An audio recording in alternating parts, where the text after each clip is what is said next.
ଜୟ ଜଗନ୍ନାଥ। ଆଜି ଛୁଆ ଭଲ କଥା ମନେ ରଖିଥାଅ। କେଉଁ ଦେବୀକୁ କେତେ ଭକ୍ତ ମାରଫତରେ ଦିଆଯାଇଛି ହେଲା। କେତେ ଭକ୍ତଙ୍କୁ ମାରଫତରେ ଦେବୀ ମାନଙ୍କୁ ଦିଆଯାଇଛି। ଭଲ କଥା ମନେ ରଖିଥାଅ। ଦ୍ୱାପର ଯୁଗ ଅନ୍ତ ସମୟରେ ଅଷ୍ଟଚଣ୍ଡୀ ମାନେ ଅଷ୍ଟ ଦେବୀ ମାନେ କଣ କରୁଛନ୍ତି? ପ୍ରଭୁଙ୍କ ପାଖରେ ବିଦ୍ୟମାନ। ପ୍ରଭୁଙ୍କ ପାଖରେ ବିଦ୍ୟମାନ ଥାନ୍ତି। ପ୍ରଭୁ ଯଦି ଦେହ ଛାଡ଼ିବା ପରେ ମାନେ ମର୍ତ୍ତ୍ୟ ତ୍ୟାଗ କରିବାକୁ ତାଙ୍କର ସମୟ ଆସିଗଲାଣି, ପ୍ରଭୁ ଆଣିସାରିଲେ। ସେ ସେଠି କଣ କଲେ? ଅଷ୍ଟ ଦେବୀ ମାନଙ୍କୁ ଡାକିଲେ।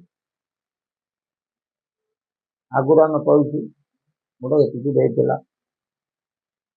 ଅଷ୍ଟ ଯୋଉ ଶକ୍ତି ଥିଲେ ସେ ଅଷ୍ଟ ଦେବୀ ରୂପରେ ବିଦ୍ୟମାନ ହେଲେ ବା ଚଣ୍ଡୀ ରୂପରେ ବିଦ୍ୟମାନ। ମଙ୍ଗଳା, ସାରଳା, ବିମଳା ଗୋଟେ ଏତିକି ହେଇଥିଲା। ସେଇମାନଙ୍କୁ ଯୋଉ ଭକ୍ତ କଳିଯୁଗ ପ୍ରଭୁ ଜାଣିଲେ ଆଗକୁ ବଡ ବିପଦ ଅଛି, କଳିଯୁଗ ହଉଛି ଭୟଙ୍କର, ଭକ୍ତ ମାନେ କଣ ହେଇଯିବେ? ପୋଷଣ ପାଇବେ, ଦାନବ ସତ୍ତା ଅଧିକା ହେବେ, ଭକ୍ତି ଶକ୍ତିଆ କମିଯିବେ। ସେ ସେଠୁ ପ୍ରଭୁ କଣ କଲେ? ଅଷ୍ଟ ଦେବୀଙ୍କୁ ଦିନେ ଡାକିଲେ।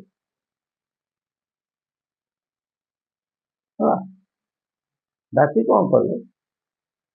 ତାଙ୍କୁ ସେଇଠୁ ଭକ୍ତ ମାନଙ୍କୁ ଗଣିତା କରିକି ଦେଲେ। ଦେବୀ ମାନେ ତମେ ଏତିକି ଏତିକି ଭକ୍ତଙ୍କୁ ନିଅ, ତମ ପାଖରେ ତମେ ରଖିଥିବ। ଯେତେବେଳେ କଳିର ଅନ୍ତିମ ପର୍ଯ୍ୟାୟରେ ଆମେ ପୁନର୍ବାର ମର୍ତ୍ତ୍ୟ ମଣ୍ଡଳରେ କଣ ଆବିର୍ଭୂତ ହେବି, ସେ ସମୟରେ ତମେ ଯେତିକି ଭକ୍ତ ନେଇଥିବେ ତ ମୁଁ ଦଉଛି, ପୁଣି ଗଣି ଗଣିକି ମତେ ସେତିକି ଭକ୍ତ ଦବ।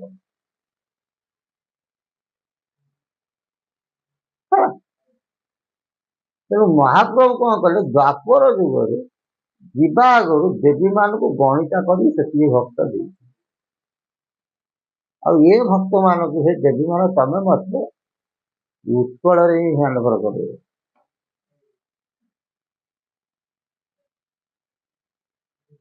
ହେଲା।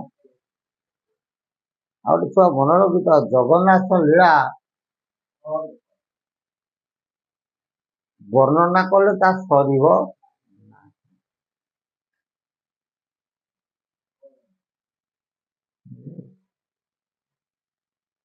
ସେ କେତେବେଳେ ନାରୀ, କେତେବେଳେ ପୁରୁଷ, ତାର କିଛି ଅନ୍ତ, କେତେବେଳେ କୃଷ୍ଣ, କେତେବେଳେ ଗଣେଶ, କେତେବେଳେ ରାମ, ମାନେ ସେ ତାଙ୍କ ଲୀଳା ବିଚିତ୍ର ଲୀଳା। ଏଇ ଦେବୀ ମାନଙ୍କୁ କୋଉ ଦେବୀଙ୍କୁ କେତେ ଭକ୍ତ ଦିଆଯାଇଛି ବା କୋଉ ଦେବୀଙ୍କ ମାର୍ଫତରେ କେତେ ଭକ୍ତ ଅଛନ୍ତି, ତାରି ଉପରେ ଆଜି କଣ କରିବା? ଆଲୋଚନା କରିବା। ଏ ବିଷୟଟି ଶିଶୁ ଅନନ୍ତଙ୍କ ବାଣୀରୁ କଣ କରୁଛେ? ଆମେ ଉଦ୍ଧୃତ କରୁଛେ। ସେ ତାଙ୍କର ଭବିଷ୍ୟ ପୁରାଣରେ କଥା ଲେଖିଛନ୍ତି। କହନ୍ତି ଶ୍ରୀଧର ଦେବୀଙ୍କ ଆଗର ବିମଳ ଆଇକି ଅନାଇ, 8 ସହସ୍ର ତୁମ ମାରଫ ଧରିୟ ଗଣିତା ସଦା କରାଏ। ବିମଳା ଦେବୀ କଣ କଲେ? ସେ ନାରାୟଣ 8 ସହସ୍ର ଭକ୍ତଙ୍କୁ ଦେଲେ। ବିରଜାକୁ ଚାହିଁ କହନ୍ତି ଗୋସାଇଁ, 10 ସହସ୍ର ତୁମ ଜିମା, ସିଦ୍ଧଶାଳାଙ୍କୁ 7 ସହସ୍ର ଦେଇ ରଖିବ ତୁମ୍ବର ସୀମା। ବିରଜାଙ୍କୁ ଦେଲେ କେତେ? ନା 10,000 ଭକ୍ତଙ୍କ ଦାୟିତ୍ୱ ଦେଲେ। ସିଦ୍ଧ ସାରଳାଙ୍କୁ 7,000 କଣ ଦାୟିତ୍ୱ, ଭକ୍ତଙ୍କ ଦାୟିତ୍ୱ ଅର୍ପଣ କଲେ। ଗୋପାଳୁଣୀ କି 7 ସହସ୍ର ଦେଇ ଗଣତି 2 ସହସ୍ର ଭଗବତୀ। ଗୋପାଳୁଣୀ ଠାକୁରାଣୀ କି ଦେଲେ କେତେ? 7,000 ଏବଂ ଭଗବତୀ କି ଦେଲେ 2 ସହସ୍ର ମାନେ 2,000। ସମ୍ବଲାଇକୁ 10 ସହସ୍ର ଭକ୍ତ ଜିମା କଲେ ଶ୍ରୀପତି। ସମ୍ବଲେଇ ଠାକୁରାଣୀ ସେଠି କଣ କଲେ 10,000 ଭକ୍ତଙ୍କର ଦାୟିତ୍ୱ ଅର୍ପଣ କଲେ। କହିଲେ କୁଆସ ମଙ୍ଗଳାକୁ ଶ୍ରୀହରି ଚାହିଁ 5 ସଂସ୍ର ତୁମ୍ଭେ ନେବ। କହୁଛନ୍ତି ପ୍ରଭୁ କୁଆସ ମଙ୍ଗଳାକୁ ତମେ 5,000 ନିଅ। ଅଛନ୍ତି ମଙ୍ଗଳା ମନୋରତା କୁଆସ ମଙ୍ଗଳା, ବାଟ ମଙ୍ଗଳା, କୁଆରୀ ମଙ୍ଗଳା, କାକଟପୁର ମଙ୍ଗଳା, ଏସବୁ ନାହିଁ ନା। ସେ କୁଆସ ମଙ୍ଗଳା କଣ କଲେ ପ୍ରଭୁ 5,000 ଭକ୍ତଙ୍କୁ ଅର୍ପଣ କଲେ। କହିଲେ ବାରଣ ବେଳକୁ ଭକ୍ତକୁ ମୋର ଗଣିତା କରିନ ଦେବ। ତମକୁ ଏ ଜିନିଷ ଦେଲି, ଯେତେବେଳେ ମୁଁ ଆଜ୍ଞା ଦେବି ପୁଣି ମୋ ଭକ୍ତଙ୍କୁ ତମେ ଗଣିତା କରିକି ମୋତେ ହାଣ୍ଡଭର କରେଇବ। ଶ୍ରୀପାର୍ଚି କୂଳ କାକଟପୁର ମଙ୍ଗଳାକୁ ଚାହିଁ ହରି 5 ସହସ୍ର ତୁମ୍ଭ ଭକ୍ତ ମାରଫତ ନିୟଜେ ଗଣିତା କରି। କାକଟପୁର ମଙ୍ଗଳାକୁ ସେଠି କଣ କଲେ 5,000 ଭକ୍ତ ଅର୍ପଣ କଲେ। ତୁମ୍ଭେ ମୋର ଦାସୀ ଭକ୍ତଙ୍କୁ ଉଶ୍ୱାସୀ ଯତ୍ନରେ ରଖାଇଥିବ, ଯେତେବେଳେ ଆଜ୍ଞା ମୁଁ ତୁମକୁ ହୋଇବ ଗଣିତା କରି ନ ଦେବ। ତମେ ମାନେ ଏତିକି ନେଲ, ବୁଝି ହଉଛି। ତମକୁ ଯେତେବେଳେ ମୁଁ ଆଜ୍ଞା ଦେବି ମୁଁ ତମେ ସେ ଭକ୍ତ ମାନଙ୍କୁ ମୋ ପାଖରେ ଆଣିକି ଛାଡ଼ିବ। ଆଉ କିଛି ଭକ୍ତ ବଳି ପଡ଼ିବେ। ସେ ଭକ୍ତ ଯିବେ କୁଆଡେ ନା ବିରଜା ଗରୁଡକୁ ଚାହିଁନ ଶ୍ରୀହରି ବୋଲନ୍ତି ହେ ତୁମ୍ଭେ ଶୁଣ, ଆଉ ପଦ୍ମ ଭକ୍ତ ତ ଯେ ସେ ଯେତେକ ତୁମ୍ଭ ମାରଫତ ଜାଣ। ତାଙ୍କୁ ସବୁ ବାଣ୍ଟି ଦେଲେ। କହିଲେ ଆଉ ଗୋଟାଏ ପଦ୍ମ ରହିଗଲେ। ପଦ୍ମଟା ସଂଖ୍ୟାରେ କେତେ ହବ ପୂର୍ବ କିଛି ଆଲୋଚନା କରିବେ ହେଲା।